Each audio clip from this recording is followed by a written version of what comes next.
Hello, everyone, and welcome to this Thursday, June 23rd episode of Good Story Live. Who knew that when Jesse mentioned in episode 2, maybe I'll be here next week. Who knew that we'd be going on another week where I'm without Jesse? But that's okay, because we've got a wonderful co-host joining me today, somebody that I'm very excited about. And she's also our interview guest. It is my sister, Alex Wilson. Hey, Alex. Hey, how's it going? Good. How are you? I'm good, thanks.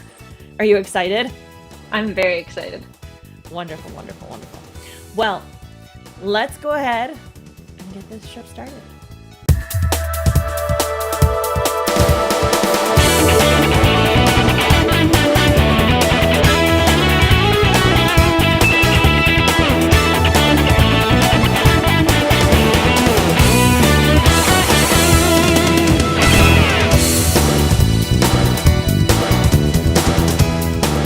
All right, everyone, welcome back. Thank you for joining us on this Thursday morning. What you missed just a moment ago while the intro was playing was me dancing and my sister laughing at my dance in the green room.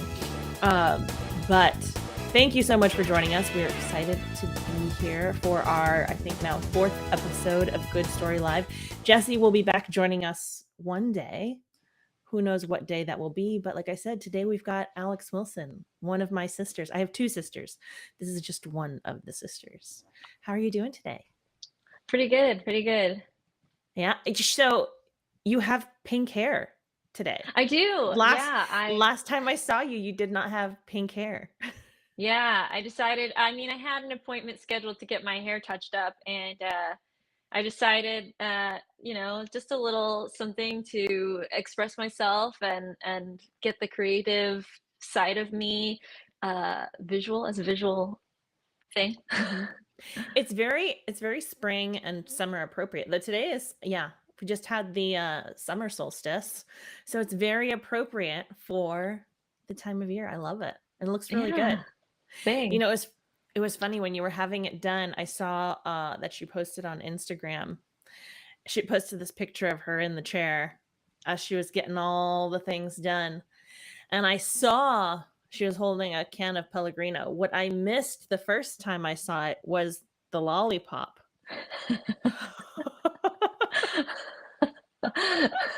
I love that you had a lollipop and a Pellegrino. They take care of me there. Yeah. Well, so did we mention this? Who did your hair? Our other sister did my hair. Our other sister is a wonderful hairdresser. Great at cutting, great at coloring, great at styling. So she's the one that did Alex's hair today, or the other day, I guess I should say. Yeah, and actually, I have to admit, the pink is something that I copied from her. She did this a few months ago, had the pink in the front, and she's got short hair similar to mine. And I really liked it when I saw it on her, and I decided at that moment that I wanted to do that the next time I went in, and so I did. Yeah. And yeah, I love it. I think it looks great. I was going to say, I have not, I think the last person that did my hair was also Ronnie. Our sister's name is Ronnie, if we have not mentioned that. But it has been a long time since I've had my hair done, and it's probably time to yeah, it's looking long. It is looking long, but I've also found a couple of like white hairs or gray hairs. I haven't decided exactly what color they are. I'm really hoping that we've got our, like, my dad's hair genes, because our dad is mid 60s, something like that, and still has a full head of dark hair, like your color. It looks like yours. Yeah, it's funny you say that, because I was getting my hair done, and our sister Ronnie asked me, "Do you pull out your grays?" And I said, "I don't have any grays." And she said, "Oh, yes, you do."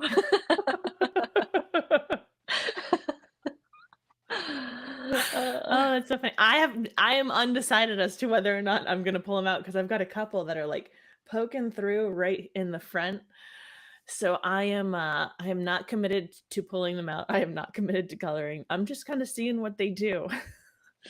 But who knows? Maybe we'll get like I said, the dad's hair genes, and will luck out and really only color our hair for fun and not out of desire to cover up Right. the grays. Right. Speaking of parents, speaking of child, I mean, this is a perfect segue into the question that I wanted to ask you today, especially since it's you and me, we're sisters. We shared a childhood. I felt like this question was super appropriate to ask you today. And the question is, do you have a favorite, be it book, movie, TV show, song, play, musical, whatever media content, whatever it might be, from childhood, and why? Like a zillion, of course. But there's always one that stands out for me and comes to my I'm mind first before anything else. I'm really curious if it's the one that I think it is. It probably is. And it's The Little Mermaid.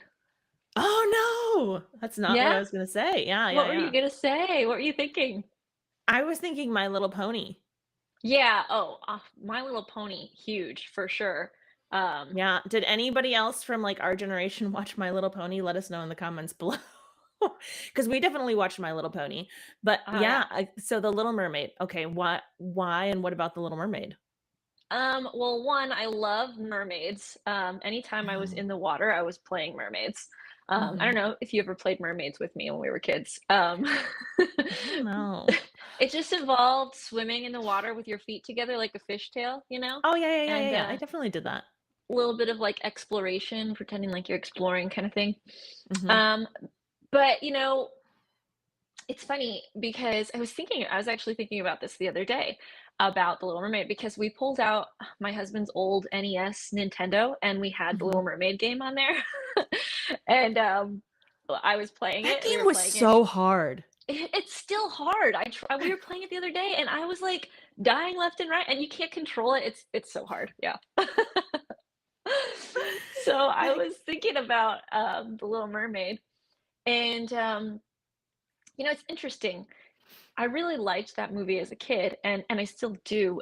But as I'm an adult now and I reflect on the themes of that particular piece of content, I mhm. understand why I loved and related to Ariel so much. Like she was curious, headstrong, rebellious.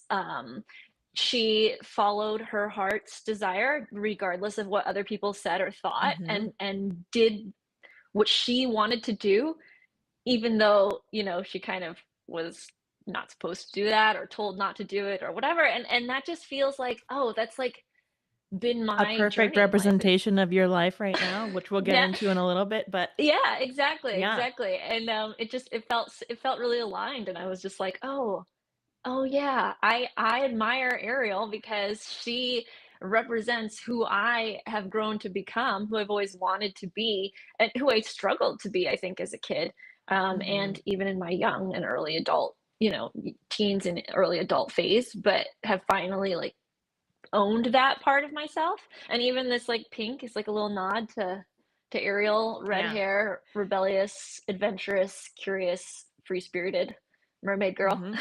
And we all like because I loved Little Mermaid as well. I don't remember how old Ronnie was at the time, but I know that you and I would ask mom to give us the aerial bangs all the time. Yes, yes, The I do aerial remember that. swoop, the aerial swoop was always something we tried to achieve with the hair at that I time feel like period. I And I think still try to I achieve was gonna that sometimes. Like I've always got for the sure. side swoop.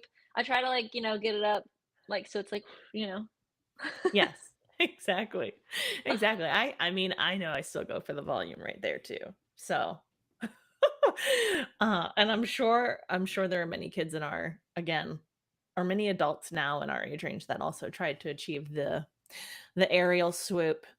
But I Mhm. can totally see that, and I understand like exactly what you're saying. I for mine, so I really struggled with what to pick. Um, I think the obvious one, which I mentioned, I think a couple of episodes back when we were talking about, gosh, what was I don't even remember the question, but it was what do you wish you could relive? Like, what's a movie, a book, or a song, or some sort of something that you wish you could relive That was the for first the first episode. time? Yeah, that was the first episode. Yes, thank you. Mhm. was Beauty and the Beast. So the animated Beauty and the Beast is definitely one for me. And just like you, like I can draw parallels between who Belle is, like her as a character, and myself.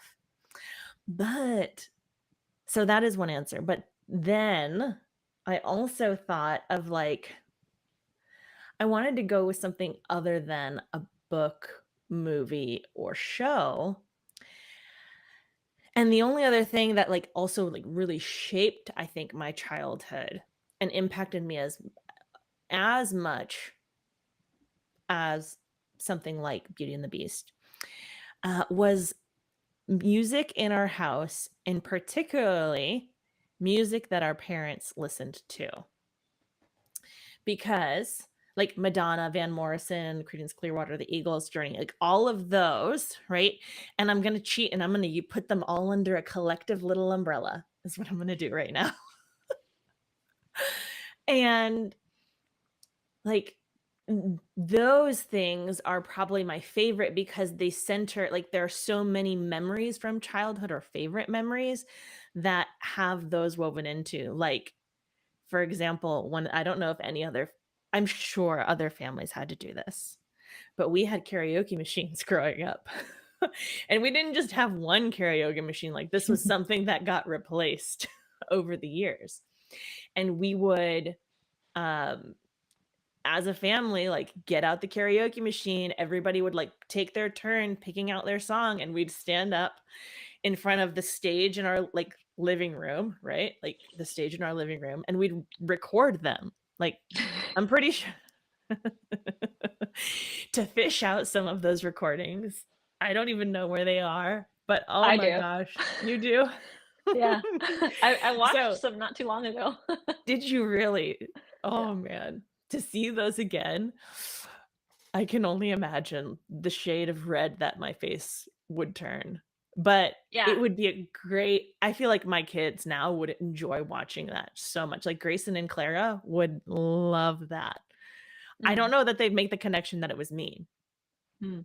Yeah. So music and like again, and then also like the other place that it tied in for me was um whenever we would travel, we had a group of families that we traveled with and that we did a lot of family get-togethers with.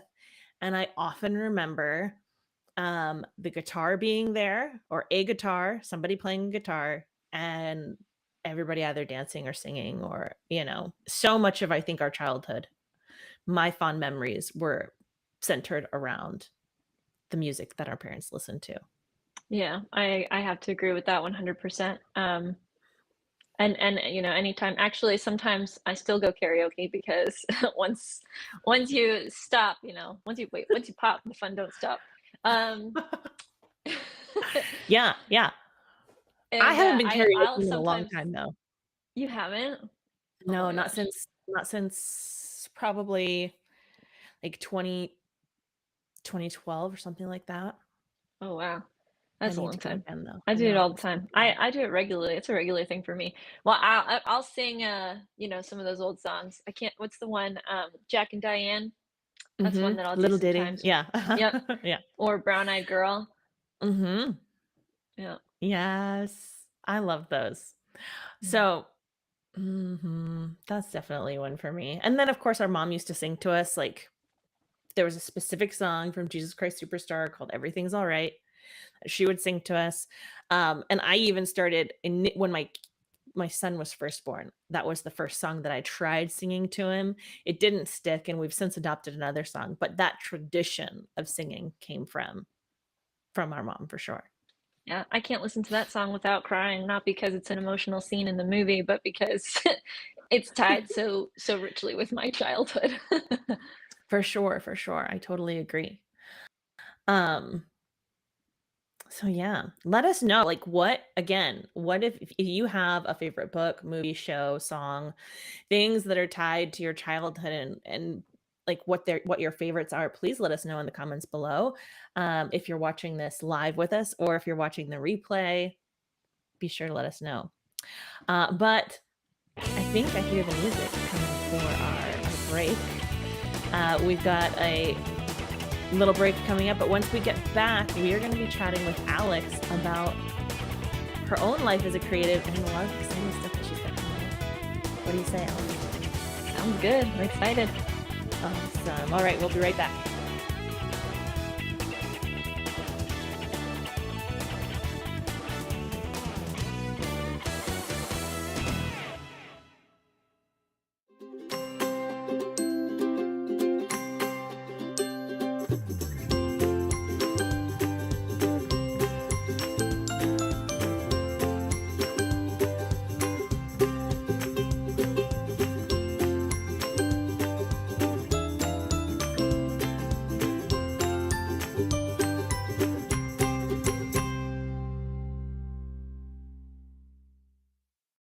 Calling all creatives. Are you a creator of any kind, be that an actor, singer, songwriter, artist of any kind, fashion designer, fashion enthusiast, any type of creative? If so, we want to talk to you.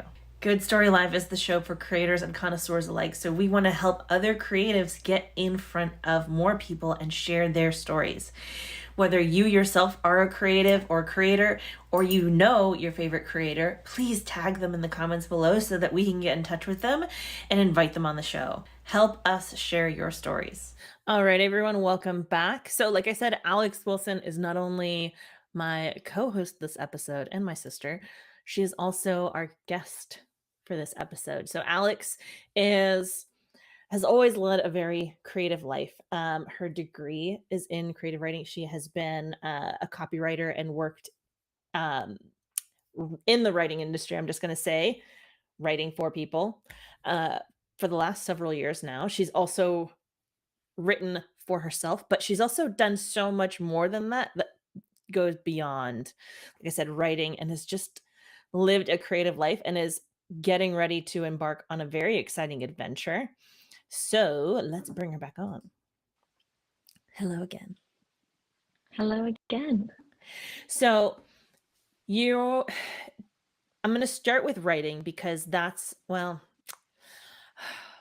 going to start with writing and then we're going to come back to another thing. Okay. But we're going to start with writing because from the time I feel like at least since high school, possibly even middle school, you've wanted to be a writer.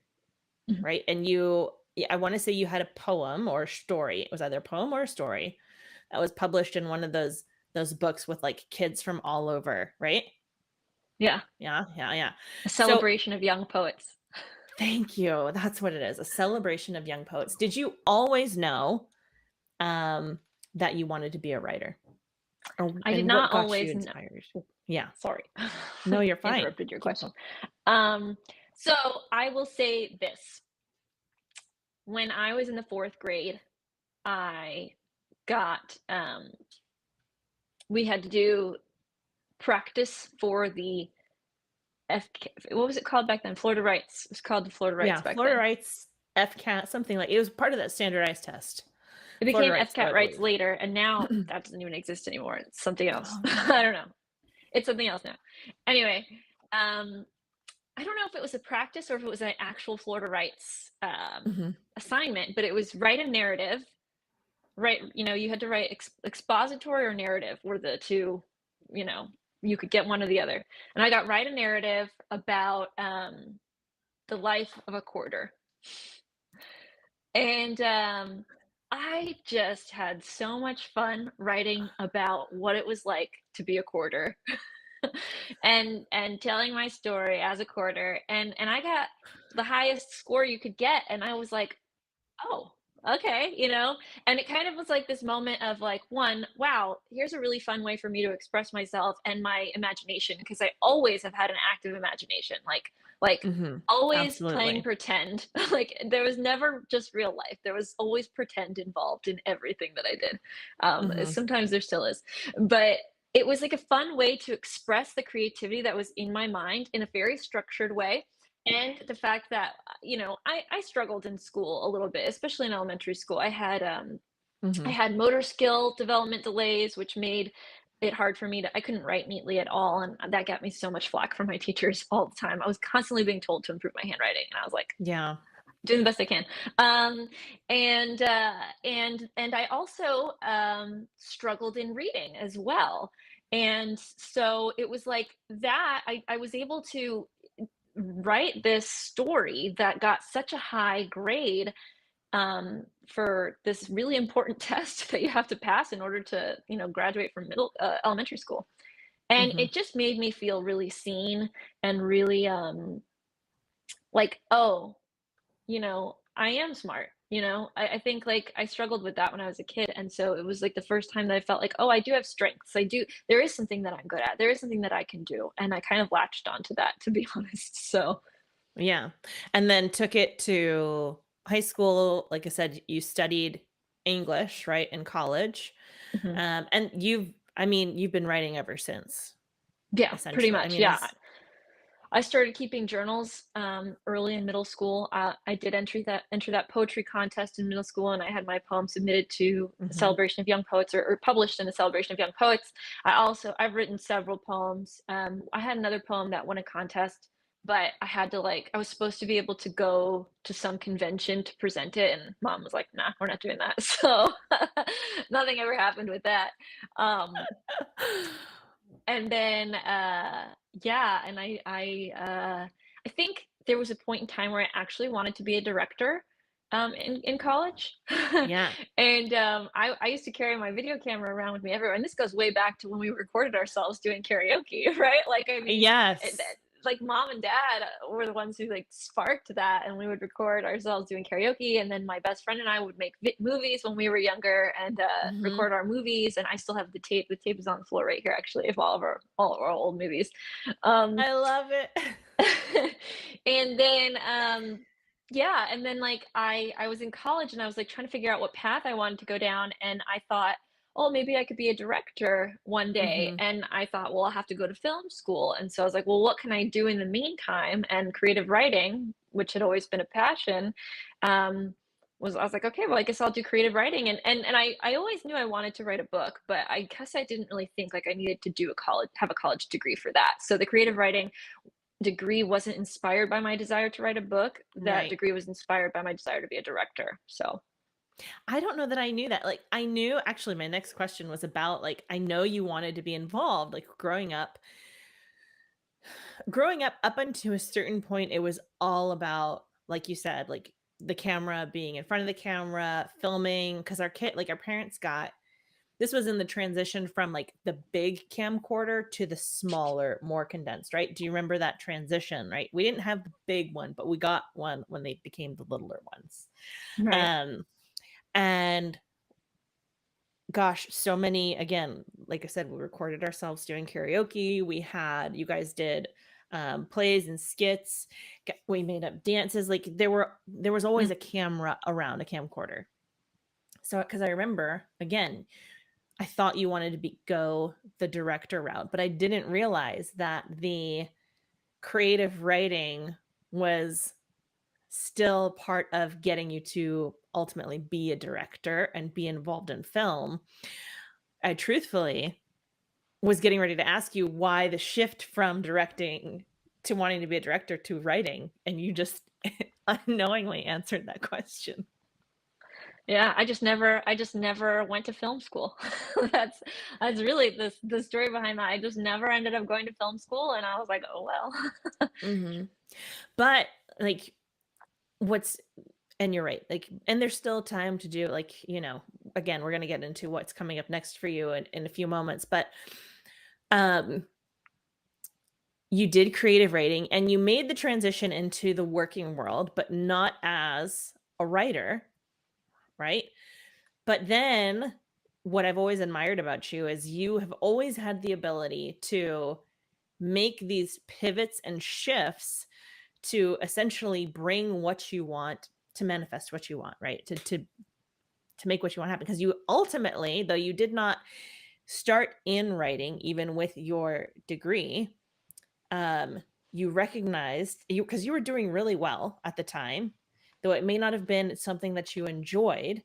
You were doing really well. It was a what's the word I'm looking for? It was an admirable career, like what you were doing It was in an industry lucrative. that was lucrative. Um, but you decided it wasn't for you, and you made the switch, and you got into essentially copywriting, Mhm. right? Yeah, Um, digital and marketing at first, actually. yeah, and so what was it like making that transition to from, that very kind of structured, lucrative, but not in the field that you really ever wanted to be in, to Not in any that kind of creative realm whatsoever. no, none, no. I mean, yeah, one could argue, but no, not really. Um, what was that like? And how did you how did you make that shift? Because that's a shift that I think so many people would love to be able to make, but never actually, like, we all have dreams and aspirations as we're growing up and becoming, like, going into the world. But how did you kind of correct course, I'm gonna say, for lack of a better Yeah. word? I think that, without really necessarily being fully aware of it, my own happiness has always been a top priority for me, and, Mhm. so I resented things that didn't make me feel happy, or things that made me feel burdened or bogged down, and that's what I was experiencing with the career that I was in, and then I felt bad because, 1, I didn't go to film school like I'd wanted to, and then Mhm. 2, I wasn't even pursuing anything with the creative writing degree that I'd received. I was just doing, something that was like, "Whatever degree you have, come on," you know? Yeah, it was something Um, that you fell into, yeah, I yeah, mean, you literally genuinely. genuinely, you fell into it, and Yeah. just kind of ran with it. Yeah, yeah, basically, and I think that I felt like, oh, we were in the middle of that. We were at the beginning of that recession, right after the housing market thing happened back in 2006, 2007, whatever year that was, in the early, Yeah, 2008, just 2009, before right around there. 2010s. Yeah, Mhm. and I think I felt lucky to be someone who had just graduated college and to have a job, um, Mhm. and I 'Cause that was felt hard. like, yeah, yeah, it was something that I felt, like, bound to, like, I have to appreciate this and stick with it because people can't get jobs, like, people are Mhm. struggling right now, and, that was definitely something that I battled with, and I ended up staying there for 4 years, 3 or 4 years, I think it was 4, Yeah. because of that alone, even though I was really unhappy for most of the time that I was there. And then ultimately, I think, like I said, I was like, okay, I didn't go to film school like I said I was. I'm not using my creative writing degree. I'm just like turning into a robot who's living life like an adult, and I don't want to do that. So, I don't wanna be an adult. Who wants to do that? yeah. Yeah, I get it. So I was like, all right, well, how can I shift? How can I correct what I get into what I want to do? Mhm. Um, and I just decided, well, I need to get experience writing to get a job as a writer, because I tried to get a job as a writer, and it didn't work. Um, so I decided I was gonna start freelancing, and I the way that I did that, because at the time, like, I don't know, freelancing platforms didn't exist. I didn't know how Mm-mm. to do that. And so I just reached out to local publications in my area, and I sent them an email, and I said, I'm looking for opportunities to work as a writer, whatever. And I sent out so many, and one publication got back to me and gave me the opportunity to pitch articles to them. And if they liked Mhm. the articles, then they would, I could write them and they would publish them. And so that's how I got my start, essentially, is I just built the experience alongside working my regular job as a freelancer until I had enough experience that finally one of the companies that I applied to hired me.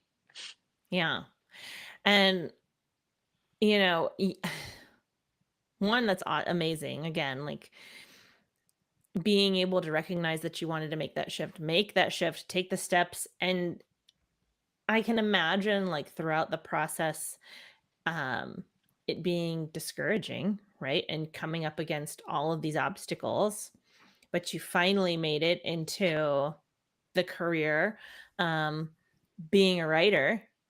And I know even that, once you were there, had its own challenges, we'll say. Yeah.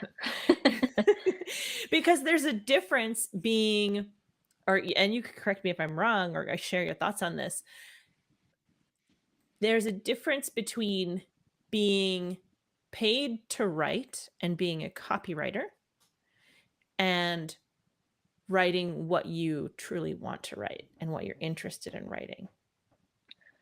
Yes, there is a difference. I will say though, my issue with my job at the ad agency, was not necessarily that I wasn't. I think I thought it was that I wasn't writing about things that I wanted to write about. But Mhm. what I learned later is that it was about how much I had to produce and how draining that was for me. And I did Mhm. have personal aspirations with my writing. I wanted to write a book. I wanted to do all kinds of stuff. And I had zero creative energy at the end of any day ever because every ounce of creative energy I had and then some had to go into producing piece after piece after piece after piece for the multitude of clients that utilized the ad agency that I worked for. And so Yeah. it was exhausting, honestly. It was completely draining. And I think that if I hadn't had to work so hard and produce so many pieces, like if I could like work leisurely and produce just a couple pieces a day, I might have enjoyed it and stuck with it, but I had to produce like 25 pieces a day. So it was insane. And that's just mind blowing. Like we both have done work as content writers, right?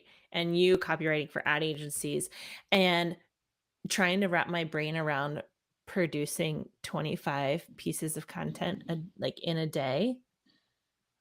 Yeah, and that was a busy Like day. I mean, on a yeah, slower yeah, day, yeah, maybe 15, but still, like it's a lot. It's a lot. yeah. To produce quality for sure. It's a lot. Um and then, like I said, you even after that made the transition again. But I think from there, like once you transitioned out of ad agency, um, you still kept the kind of common thread of writing and creating in Mhm. your life.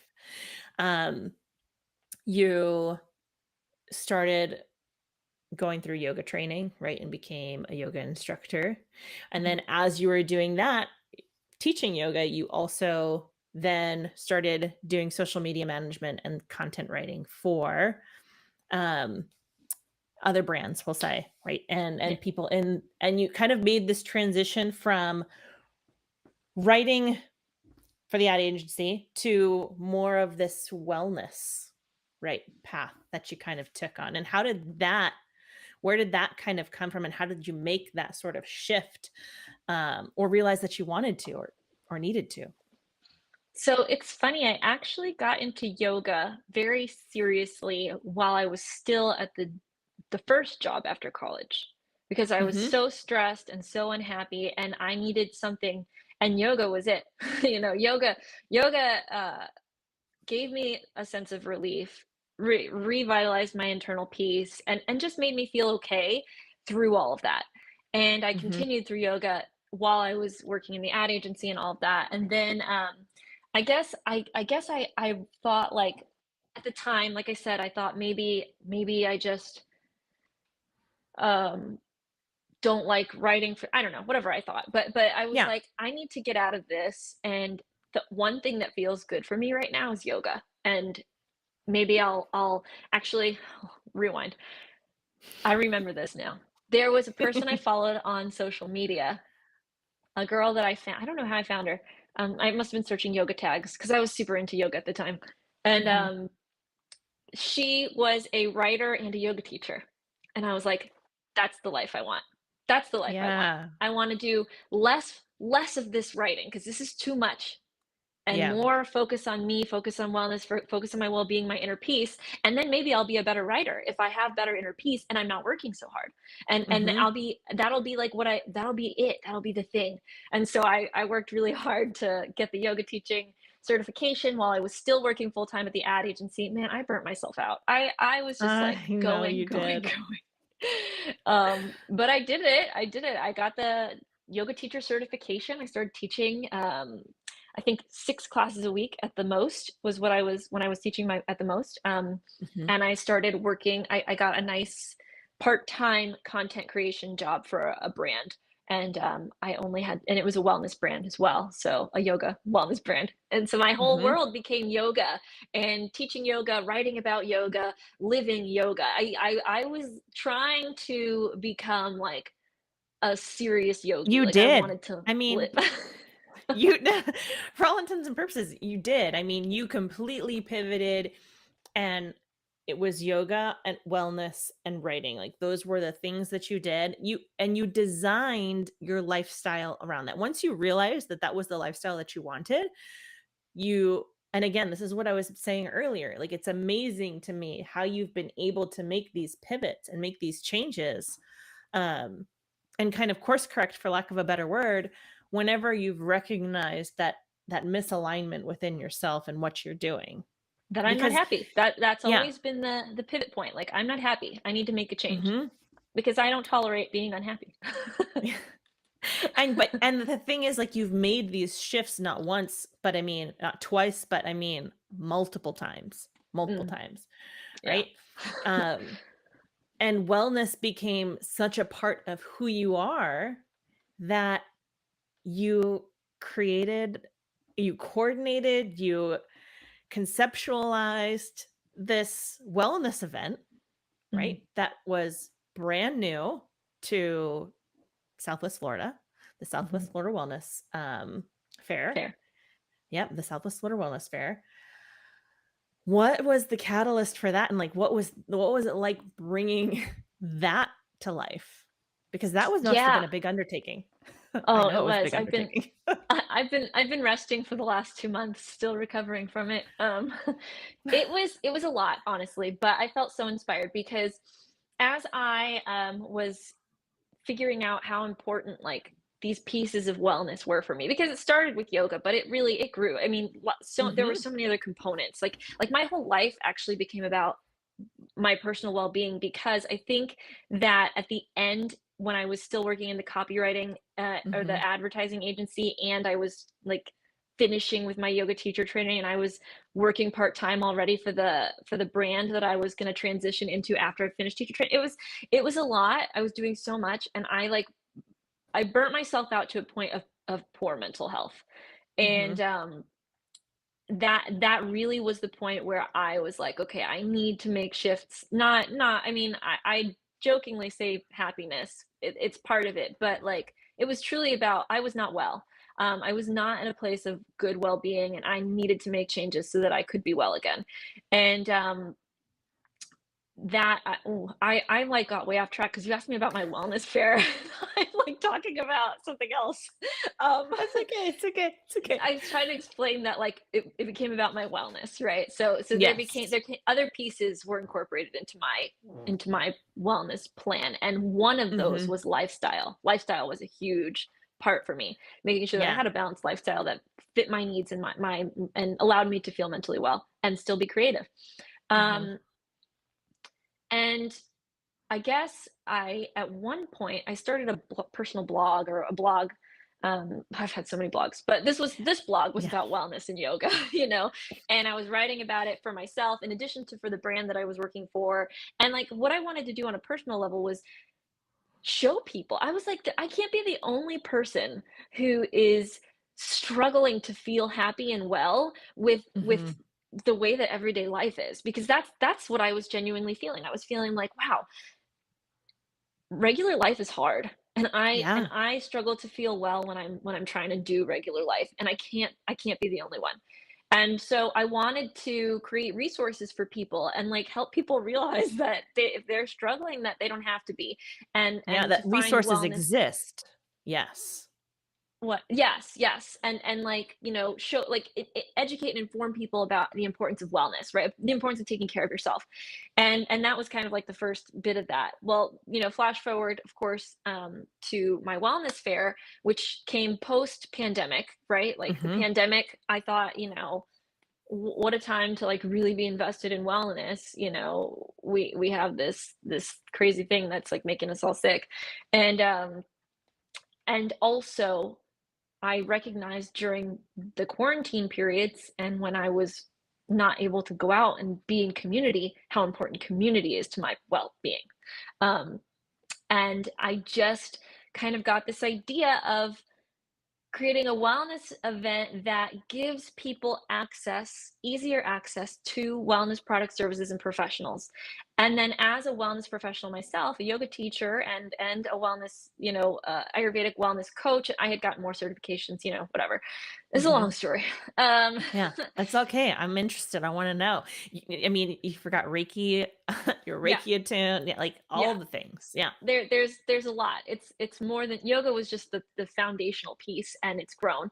But Mm-hmm. as a wellness professional who's struggled to like do anything with it or to do much with it in the area, I thought I know that there are other wellness professionals that struggle too. And I was like, okay, well, if I could create an event that one supports the other local wellness professionals in the area that I know have amazing businesses and amazing things to offer for people, and create accessibility to that for the community, and in an environment where they can be educated and where they can try things for free and where they can talk to professionals and just bring out all of these people, make it a fun day, free classes, live music, community, right? Being together Mm-hmm. in the community again after being secluded and in an outdoor space in the sunshine, so there's still like the ability to be safely distanced from people if that's still a concern for you, Yeah. and I wanted to do it in this way, and so it's I felt like it was just very much the direction that I had been going with all the things that I was collecting throughout my life, and with Mm-hmm. my personal experience with needing so many different tools to help me maintain a sense of wellness as I've done all the things Yeah. that I do in life.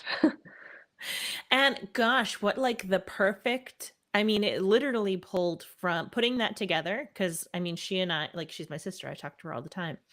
Um, but putting that together really required you to use all of the skills that you've honed and experienced throughout your several different careers, Mhm. to really bring it together, because she literally did it. Though she, like, you had vendors, you were the one that orchestrated, coordinated, did all the outreach. I mean, you did it all, which The is creative amazing. marketing, yep, everything. And it was a successful event. I mean, you had several vendors, you had a great turnout. I had 50 vendors, yeah, and 50 vendors. mhm. Um, and I do remember hearing, you talk about just how, especially like you said, coming out of the pandemic and finally being able to gather, I think there were so many people that were so excited to be a part of something like that. There may have been that like um a bit of skepticism, I'm gonna say, and hesitation, just because it's was the first one, and again, we were just coming out of this global pandemic. But it was truly amazing, to watch and to see all of that come together. So congratulations. Thanks. Thank you. And who knows, maybe she'll do some more. We'll let you Yeah. know. But going back to like, so now, right, you've done that. And again, you mentioned, whenever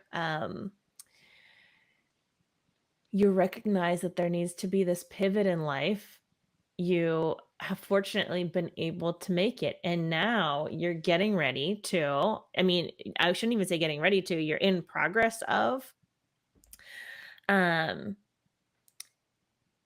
going on this adventure. Can you tell us what you're doing? Yeah. So the housing market is really, really high right now, and I have been feeling stagnant, for a while, in terms of I don't know, just being in the same place. I've moved every year since I was in college, every year to a Yeah. new place, because I wanted to. I like a change of environment. Mhm. It feels good to me, and We lived in the same we house growing up for like our parents I mean, for 20 years, essentially. From the mm, time we were 4 and 5, our parents were in the same house. So I totally get that, like, little bit of restless wanting Yeah, and I to mean, I think move. that's important. Kids need stability. Like, it was nice to grow up in the Absolutely. same house. I just think that as my personality developed and my like the way that I express myself and the way that I enjoy living, I just like new space. energizes me, it revitalizes me. And so I've managed to create that sense of revitalization by changing homes every year, essentially, until my husband and I bought our home that we live Mhm. in now. And we've lived here for 3 years, and the restlessness has been growing and growing and growing to the point where I was like, we were on a vacation and I was crying on the way home from the vacation. I didn't want to go home. I was so happy in the new space and I didn't want to go back to the old space. Mhm. Um, so with the market being the way that it is, I convinced my husband that we should sell our house and buy a camper, trailer, and truck and travel across the US. And And it's happening. yeah, it's happening. It's happening. It's something that I actually have mentioned it to him many times in the past. I mentioned it to him before we bought the house. I was like, we could go on this trip, and we had worked so hard to buy a house. It took us a long time to be able to buy a house. And it was like if we were going to go on that trip then, we would have not been able to buy the house. And I couldn't do that to him because he really wanted to. I mean, that was a life goal for him, was to own a home, and for me too. I think all Mm. people. So we scrapped that. That was 5 years ago, and moved forward with building and buying our house. And Mhm. then I started bringing it up again after we came back from vacation. And no, no, no. And then again at the beginning of this year in January, and he told me, let's wait a year and see. And I said, okay. And I just kept bringing it up. And then finally he caved and he's like, all right, let's do it. But there are also so many amazing, like, you're leaving out a lot of it, but yes, I mean, it's something that you've been prepping for, like, you've been planting the seeds of it for the better part of a decade probably, right? As long Mhm. as you guys have been together. Yeah. There's also the piece of, like, you listed the house, you got an offer, and you were kind of like, well, if we get this, maybe if we get this amount. And lo and behold, like, you counter with that, and they're like, yeah, okay, that works. Totally fine. I Yeah. mean, there have been several affirming moments for you that even though this is scary, and even though um, Earl may have been reluctant, it's still something that he absolutely wants to do. And Oh, I it's think he's just more excited about it than I am now. yeah, I was gonna say it's something that he's always wanted to do, but society and life and upbringing tell us that we have to live this tradition of you go to school, you get a degree, you get a job, you buy a house, you have a family, like you do all of these things. And I love that you guys are breaking kind of all of the rules, and all of the rules I say in quotes because really we need to, like, you're a perfect example of I live life by my rules. Yeah. And I think that's so empowering for people to see because it gives people permission to be able to do the same thing or the same thing to their own comfort and be able to make those changes. Yeah. Yeah, and I honestly think that, like, everything that I've done, every pivot that I've even made has been one step closer to breaking free from the rules of society, right? Or the Mhm. the the rules of everyday life. It's like I started following those rules, right? Like, this Mhm. is how you have a successful life. You follow these rules, you do the things that you're supposed to do. And I've followed them, and each pivot has been like oh, but this doesn't work for me. I need to be doing things differently. And each pivot was breaking free from that expectation, or Mhm.